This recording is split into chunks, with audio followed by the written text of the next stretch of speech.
Bonjour et bienvenue dans cette vidéo dans laquelle nous allons découvrir le résumé complet du livre Père riche, Père pauvre de Robert Kiyosaki.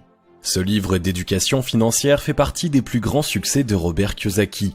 À la fois traité d'éducation financière et ouvrage de développement personnel, il a l'ambition d'expliquer comment devenir riche de façon claire et concise. Mais que vaut vraiment Père riche, Père pauvre et quelles leçons en tirer? Pour le savoir, découvrez le résumé détaillé du livre. Qui est Robert Kiyosaki ? Robert Kiyosaki est un entrepreneur, investisseur et auteur à succès originaire d'Hawaï. Après un engagement dans le corps des Marines comme pilote d'hélicoptère, il entre chez Xerox dont il devient rapidement l'un des meilleurs vendeurs. Deux expériences qui lui permettent d'acquérir de nombreuses compétences qui vont lui être utiles par la suite, telles que l'art de manager une équipe ou celui de vendre avec succès. Désireux d'assurer sa liberté financière, il investit ses gains dans l'immobilier et fonde plusieurs entreprises. Partisan de l'éducation financière pour le plus grand nombre, il finit par revendre ses sociétés pour se consacrer à la formation et au développement personnel. Il est également l'auteur de plusieurs best-sellers sur les finances personnelles et l'entrepreneuriat dont Père riche, Père pauvre fait partie.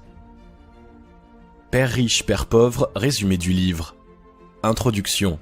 Père riche, Père pauvre débute par une introduction signée de la main de celle qui a aidé Robert Kiyosaki à écrire cet ouvrage, Sharon L. Lechter. Cette comptable de formation, qui dirige aujourd'hui une société d'éducation financière, y raconte le cheminement qui l'a conduite à chercher un outil d'éducation financière différent de ce que ses parents lui avaient appris pour transmettre les bonnes bases à ses propres enfants. Une quête née d'un électrochoc provoqué par la réponse de son plus jeune fils, alors qu'elle l'encourageait à étudier pour bien gagner sa vie. « Réveille-toi maman, regarde autour de toi. Les gens les plus riches ne le sont pas devenus grâce à leur instruction. » Son cheminement l'a mené à rencontrer Robert Kiyosaki au moment où celui-ci présentait le prototype d'un jeu consacré à l'éducation financière dénommé Cash Flow. Impressionné par la démonstration et convaincu par ses idées, Sharon s'est rapproché de lui pour en apprendre davantage sur sa méthode. Un intérêt qui a conduit l'homme d'affaires à lui parler de son projet de livre qui a tout naturellement conduit à leur collaboration pour le rédiger. L'auteur profite de l'introduction pour expliquer ce que c'est la rat race qu'il nomme foire d'empoigne. Les leçons. La première partie du livre est découpée en chapitres qui correspondent chacun à une leçon fondamentale en matière d'éducation financière dont Robert Kiyosaki donne l'illustration. Chapitre 1. Père riche, Père pauvre. Dans ce premier chapitre, Robert Kiyosaki revient sur son enfance singulière à Hawaï au cours de laquelle il bénéficie de l'éducation de ses deux pères. Son géniteur, Père pauvre, est un homme brillant et bardé de diplômes qui travaille pour le gouvernement. Sa vision de la réussite est celle de la majorité des gens. Faire de hautes études pour avoir un bon salaire, s'endetter pour acheter une maison et une voiture, fonder une famille, envoyer ses enfants à l'université et ne jamais prendre de risques avec l'argent. Il inculque au jeune Robert que l'amour de l'argent est la source de tous les maux et pense que les taxes sont une bonne chose car c'est à l'État de venir en aide à la collectivité. Le père spirituel de Robert Kiyosaki, Père riche, est le paternel de son meilleur ami Mike. Il n'a pas été loin dans les études, mais possède une entreprise, investit son argent et fait partie des hommes les plus riches de l'île. Il est persuadé que la richesse n'est pas une affaire d'études, mais de façon de penser, que l'argent doit être recherché pour le pouvoir qu'il procure et que chacun doit être capable de pourvoir seul à ses besoins. C'est lui qui va enseigner au jeune Kiyosaki les leçons relatées dans son ouvrage. Chapitre 2. Les riches ne travaillent pas pour l'argent. Dans ce chapitre, Père riche enseigne à Robert et Mike le piège que représente le salariat. La plupart des gens se laissent avoir par le désir de posséder tout ce que l'argent peut acheter et la peur de manquer. Ils acceptent donc de prendre un travail pour payer leurs factures, s'endettent et recommencent ainsi mois après mois. Quand ils se sont trop endettés, ils cherchent un second emploi ou un nouveau poste mieux payé. Ils consument ainsi leur vie dans une véritable foire d'empoigne et finissent leur vie dans la pauvreté. Les riches ne travaillent pas pour l'argent.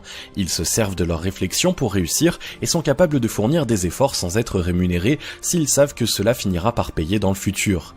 Pour illustrer ce principe, il fait travailler Robert et Mike dans son épicerie sans les payer en leur disant que c'est à eux de trouver le moyen de faire de l'argent. Un jour, les deux garçons ont l'idée de récupérer les bandes dessinées invendues et d'ouvrir une bibliothèque clandestine où les enfants du quartier paient un abonnement pour en lire autant qu'ils veulent. Chapitre 3. Pourquoi enseigner l'ABC du domaine financier? Le chapitre suivant est consacré aux notions fondamentales de l'éducation financière comme les actifs et les passifs.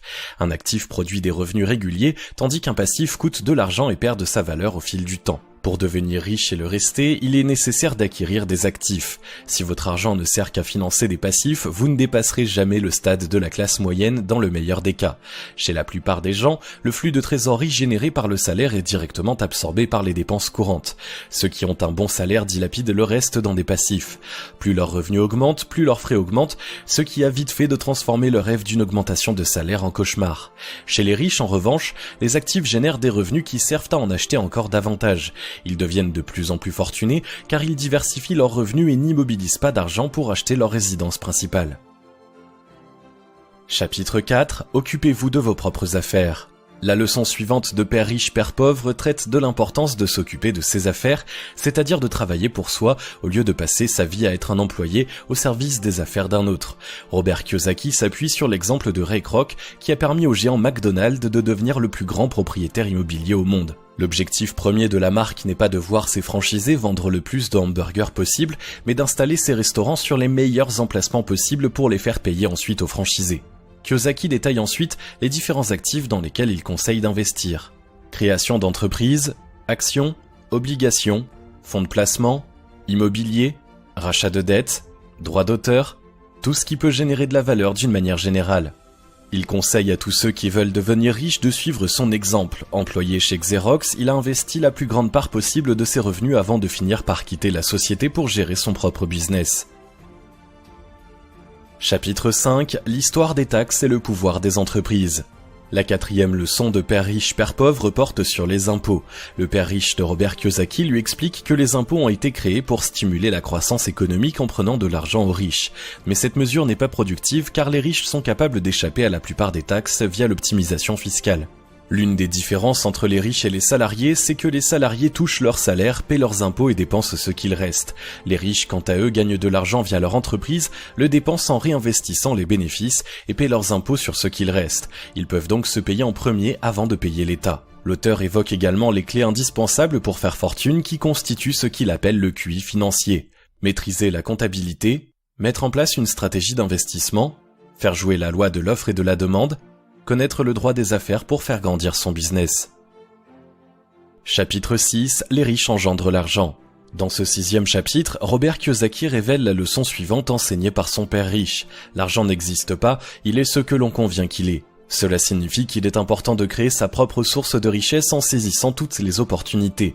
L'auteur prend comme exemple la manière dont il a su tirer parti d'une baisse de l'immobilier. À l'époque où une maison achetée 100 000 $ avait perdu 25% de sa valeur, Kiyosaki a eu l'idée de racheter aux enchères pour une somme modique, 20 000 $, les habitations saisies par les banques pour défaut de paiement.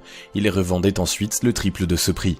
Pour réussir, Kiyosaki recommande de ne pas acheter les paquets d'actifs proposés par les banquiers, les promoteurs immobiliers et autres conseillers financiers, car ils vous conseillent en fonction de leurs propres intérêts. Seuls les investisseurs professionnels qui ont la capacité de voir les meilleures opportunités avant les autres atteignent l'indépendance financière. Cela demande une bonne gestion des risques, un talent de leader pour fédérer une équipe de haut niveau et le charisme nécessaire pour lever des fonds. Chapitre 7. Travaillez pour apprendre, ne travaillez pas pour l'argent. Cette dernière leçon est sans doute l'une des plus importantes du livre. Robert Kiyosaki y explique l'importance de commencer par travailler comme salarié non pas pour l'argent, mais pour acquérir les compétences nécessaires pour gérer un business. Son expérience militaire lui a, par exemple, permis d'apprendre à diriger. Vendeur chez Xerox, il apprend les meilleures techniques commerciales tout en surmontant sa peur du rejet. Il explique que le plus important dans un emploi n'est pas le salaire, mais ce qu'il permet d'apprendre. Accepter d'être peu payé n'est pas un problème si le job est enrichissant. Cette leçon rappelle la première, les riches ne travaillent pas pour l'argent.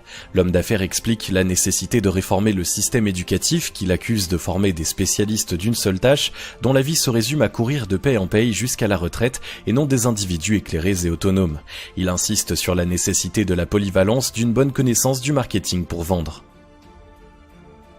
Les débuts. Cette seconde partie de Père riche, Père pauvre regroupe les conseils essentiels pour ceux qui débutent leur quête d'indépendance financière en passant de la théorie à la pratique. Chapitre 8. Comment surmonter les obstacles. Dans ce chapitre, Kiyosaki dresse la liste des 5 raisons principales qui empêchent de réussir ceux qui ont reçu une bonne éducation financière. La peur, l'incrédulité, la négligence, les mauvaises habitudes, l'arrogance. La peur. Il est naturel d'avoir peur de perdre de l'argent, c'est une sensation qui ne plaît à personne. Pour Kiyosaki, cette crainte n'est rien de plus qu'une phobie qu'il faut apprendre à surmonter. Le meilleur moyen pour cela consiste à limiter les risques en épargnant dès le plus jeune âge. Ainsi, il est possible de commencer tôt à investir avec l'aide d'un conseiller en finance. Devenir riche sans cette épargne précoce n'est possible qu'à une condition, surmonter la peur de l'échec en le transformant en occasion d'aller encore plus loin. L'incrédulité. Réussir implique aussi de surmonter notre incrédulité quant à nos capacités à réussir. L'auteur explique que ces angoisses sont souvent entretenues par notre entourage qui n'est pourtant pas qualifié pour juger de la valeur réelle de projets d'entreprise ou d'investissement. Pour ne plus se laisser influencer par ce vacarme incessant, il conseille de rester concentré sur ce que vous ne voulez pas, par exemple travailler jusqu'à la fin de votre vie pour un salaire misérable pour épuiser votre motivation. La négligence. La négligence consiste à se laisser absorber par son travail ou ses loisirs au point de négliger sa famille, sa santé ou son bien-être financier, comme le font de nombreuses personnes. Pour y remédier, Robert Kiyosaki conseille de se défaire de la culpabilité qui accompagne le désir d'améliorer sa vie dans notre culture. Vouloir gagner de l'argent n'a rien de mauvais quand on fait l'effort de se demander comment faire pour obtenir ça. La paresse intellectuelle est l'ennemi de la richesse. Les mauvaises habitudes. La liberté financière exige d'avoir de bonnes habitudes quand il s'agit d'argent. Robert Kiyosaki explique que la plus importante d'entre elles tient en une phrase « Payez-vous en premier ». Il incite à le faire avant de régler toute autre facture même si l'argent manque, car la pression pour régler les autres factures indispensables force à devenir suffisamment ingénieux pour développer d'autres sources de revenus. L'arrogance. Kiyosaki définit l'arrogance comme un mélange d'ego et d'ignorance. Lorsque nous sommes arrogants, nous oublions ce que nous savons. Nous perdons donc invariablement de l'argent. Pour éviter cet écueil, il préconise l'humilité et la formation tout au long de la vie. Chapitre 9. Lancez-vous. Dans ce chapitre, il est question des 10 piliers qui permettent de réveiller le génie financier de chacun pour passer à l'action. Avoir une raison profonde. Robert Kiyosaki explique que tout objectif peut être atteint à condition de fournir les efforts nécessaires et d'avoir suffisamment de force morale pour tenir bon dans les moments d'incertitude. Cette force demande une motivation profonde basée sur quelque chose de plus grand que votre propre personne. Faire les bons choix chaque jour. Chaque jour, nous avons le pouvoir de faire des choix de dépenses qui nous rendront plus riches ou plus pauvres. Une éducation financière éclairée permet de choisir la richesse au quotidien. L'auteur invite tous ceux qui veulent devenir libres financièrement à la consolider sans cesse. Choisir ses amis avec prudence. Notre entourage joue un rôle clé dans l'état d'esprit qui nous anime et les décisions que nous prenons. Kiyosaki explique qu'il est important de s'entourer de gens riches pour apprendre d'eux. Cependant, il n'est pas nécessaire de s'éloigner de ses amis pauvres pour réussir. Il suffit d'apprendre d'eux ce que l'on ne doit pas faire et de ne pas se laisser contaminer par leur pessimisme. Maîtriser une formule qui marche et en apprendre de nouvelles. Gagner beaucoup d'argent est comparable à n'importe quel autre type de savoir. Pour faire du bon pain, un boulanger suit une recette apprise durant sa formation. Il enrichit son panel de nouvelles recettes au fil du temps pour augmenter ses revenus en proposant plusieurs sortes de pain. Robert Kiyosaki invite quiconque veut devenir riche à faire de même. Il préconise d'étudier à fond un moyen de gagner de l'argent et de le mettre en pratique, puis de passer à une nouvelle technique. Ainsi, on devient plus compétent chaque jour. Plus une personne est capable d'apprendre rapidement en faisant preuve d'agilité dans un monde qui change, plus grande sera sa réussite. Se payer en premier. Faire preuve d'autodiscipline et se payer en premier quoi qu'il arrive est le pilier le plus important de l'indépendance financière. Bien rémunérer ses courtiers. Augmenter son patrimoine pour faire fructifier son argent demande de faire appel à de nombreux professionnels dont des courtiers. L'auteur insiste sur l'importance de ne pas chercher le service le moins cher, mais le courtier le plus compétent et de le payer correctement. Il s'agit d'un investissement car un professionnel compétent permet de gagner plus d'argent in fine. Donner à l'indienne. Investir nécessite de se dessaisir d'une partie de son capital. Tout homme d'affaires avisé doit donc s'interroger avant tout sur le temps au bout duquel son argent lui sera rendu et sur la nature des bénéfices. Placer son argent sur des actifs capables de s'autofinancer est un signe d'intelligence économique. Se payer du luxe grâce à ses actifs. Kiyosaki insiste sur l'importance de ne pas céder à la tentation de faire des crédits ou de puiser dans son épargne pour acheter des biens de consommation. La meilleure solution lorsqu'on veut quelque chose est d'utiliser son esprit pour trouver un bon moyen de générer l'argent nécessaire sans s'appauvrir. Le besoin de héros. D'après Robert Kiyosaki, il est important d'avoir des héros pour réussir, des gens que nous admirons et à qui nous voulons ressembler. En marchant sur leurs traces, nous apprenons beaucoup. Leur réussite nous prouve que nous pouvons faire la même chose si nous travaillons suffisamment. Enseigner pour recevoir. Le dernier pilier de la richesse, selon l'auteur, réside dans l'art de la générosité. La meilleure manière de recevoir quelque chose est de commencer par le donner, même lorsque nous avons l'impression de ne pas en posséder assez. Les riches le deviennent car ils apportent de la valeur aux autres. Plus on enseigne à ceux qui nous entourent et plus on apprend d'eux en retour. Chapitre 10. Voulez-vous en savoir davantage ? Dans cet ultime chapitre de Père riche, Père pauvre, Robert Kiyosaki rappelle l'importance de prendre régulièrement le temps de se poser pour évaluer sa stratégie et la corriger au besoin. Il traite également de l'importance de se rapprocher des personnes qui ont déjà réussi pour se créer un réseau et apprendre plus vite. Enfin, il conseille avant tout de passer à l'action aussi souvent que possible. Père riche, Père pauvre a le mérite de démontrer qu'il est possible de devenir riche à condition d'oublier ce que l'école nous apprend pour se former à la vraie éducation financière. Il est associé à une controverse au sujet de l'existence réelle du Père riche de Robert Kiyosaki. Il est en effet probable, de l'aveu même de son auteur lors d'une interview, qu'il corresponde davantage à une allégorie qu'à une personne réelle. Cependant, cela n'enlève rien à la valeur des différentes leçons énoncées.